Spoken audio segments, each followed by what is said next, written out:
और तब इनके गर्भ से जाती थी पहले, तपस्या क्या ही होने, और तब इनके गर्भ से भगवान पैदा हुए कपिल। विवाह भोग और वासना की चीज नहीं है, विवाह एक संस्कार है। न सच्चे पति पत्नी अगर मिले तो भगवान ही पैदा लेता है उनके गर्भ से, ठाकुर को आना पड़ा उनके गर्भ से। तो विकृति हो गई महाराज। एक हमारा ये नाम क्या बताऊं, बता दूंगा। ऐसा महाराज मूर्ख शिष्य या आके जो नया नया शादी हुआ, कहा गुरुजी बद्रीनाथ हनीमून मनाने जा रहे हैं, जूता मारू तो ऐसा है। शब्द पे मुझे गुस्सा आया महाराज। ये कह देता कि नया नया विवाह हुआ है, बद्रीधाम दर्शन करने जा रहे हैं। अबे वहां लक्ष्मी को भी दूर हटा के नारायण तपस्या करने गया है बद्रीनाथ में, और तू जाएगा वहां पर हनीमून मनाने? बुद्धि में भांग पड़ी है तेरी? वहां नर और नारायण तपस्या कर रहे हैं, लक्ष्मी का भी प्रवेश नहीं है वहां, घोर तपस्या चल रही है। भगवान भी तपस्या करता है, ध्यान करता है। ये वही जो सभ्यता की बात कर रहा था ना, सभ्य किसको कहते हैं, किस जगह क्या पहनना चाहिए, क्या बोलना चाहिए, क्या ये व्यवहार, ये भी एक बहुत बड़ी चीज है। इसी को सभ्य बोलते हैं, सभ्यता। महाराज दिव्य अपूर्व भाव से पाणी ग्रहण संस्कार हुआ। स्वयं सारे देवता आए आहुति लेने के लिए मनुष्य इनके विवाह में, कर्दम और देवहूति के विवाह में सारे देवता आए।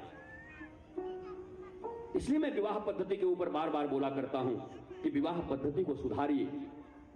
विवाह पद्धति देवताओं का हवन लेने का, देवताओं के आहुति देने का जगह है, एक संस्कार है। अगर तुम्हें किसी हिंदू का, हिंदू धर्म का सबसे बड़ा अपमान देखना हो तो किसी हिंदू के विवाह में चले जाओ, धज्जी उड़ जाएगी। घोर अपमान, सनातन और हिंदू धर्म का इतना अपमान कहीं नहीं होता जहां हिंदुओं की शादी में होता है। वेद की रीति के अनुसार रात में विवाह हो ही नहीं सकता, रात में वेद के मंत्र पढ़े ही नहीं जा सकते। ये तो मुगलों के समय में कुछ अत्याचार बढ़ गया था, दिन में बहु बेटियां लूट ली जाती थीं, तो उस समय एक परंपरा बनाई गई कि रात के अंधेरे में छिप छिपा के हिंदू के घरों में शादी हो जाती थी। पर वैदिक सिद्धांत के अनुसार सूर्यास्त के बाद वेद के मंत्रों का उच्चारण हो ही नहीं सकता, तो विवाह कैसे होता है? रात्रि में वेद मंत्र पढ़े ही नहीं जा सकते, तो उसे विवाह माना कैसे जा सकता है?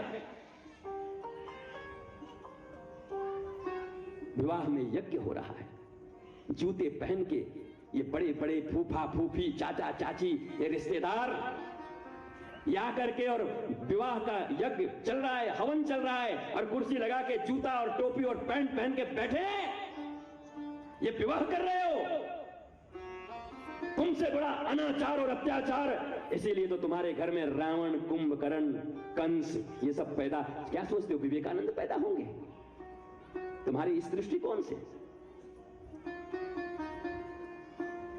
परम वृंदावन के एक संत कहा करते थे कि विवाह में दो प्रकार का कार्ड छपवाओ, एक रेड एक ग्रीन। ग्रीन उनको दो जिनको आना है, और रेड उनके पास भिजवा दो, कहो तुम्हारा 100 रुपया और मिठाई पहुंच जाएगा, खबरदार शादी में आए तो। ये शराबी, कबाबी, मांस खाने वाले लोग, जहां देवताओं की आहुतियां दी जा रही हैं, जहां स्वयं अग्नि देवता आ रहे हैं, वरुण आ रहे हैं, इंद्र कुबेर आ रहे हैं,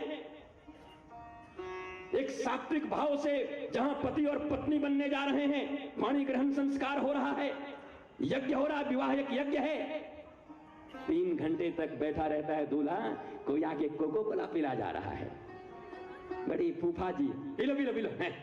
अबे तू कब का पंडित हो गया? फूफाई तो है उसका, जीजा है ना, वेदज्ञ है क्या? श्रुतिज्ञ है, श्रुति जानते हो, वेद जानते हो, देवताओं को प्रसन्न करना जानते हो। इसलिए विवाह केवल कुछ लोगों के बीच में होना चाहिए। रिसेप्शन दे दो, जाओ बड़े होटलों में जिनको खाना पीना है, दानों दैतों को जिनको खिलाना है, या तो देवताओं को मना लो या अपने रिश्तेदारों को मना लो, दोनों को नहीं मनाया जा सकता। शराबी कबाबी जुआरी लोग, ये बाराती भी, ये महाराज बाराती कम पिशाच ज्यादा लगते हैं। क्या हो रहा है मुझे पता नहीं चल। रोड पे खड़ा होकर के तुम तो कृपा करो माताओं, तुमको देख के आजकल गजब लगता है मुझे। कभी कभी इनके कारण तो मुझे रास्ते पर 2-2 घंटे खड़ा रहना पड़ता है। दे धनाधन, दे धनाधन, क्या कर रही हो? ठाकुर का कभी भजन हो तो इतना नाच नहीं आता। भतीजा का शादी है और भतीजी आकर के फिर नाको दम कर देती है, बड़ी कर्म चली। तब क्यों कर्म चली? रोड पे आज मेरे, तब क्या हुआ? ये क्या है? मीरा नाचती है गोविंद के लिए, तुम सड़कों पे नाच रहे हो शराब के प्यालों को लेके। ये तुम्हारी भक्ति है, ये तुम्हारा विवाह संस्कार। अरे विवाह एक यज्ञ है मेरे माँ बाप, यज्ञ है, दो आत्माओं का मिलन है।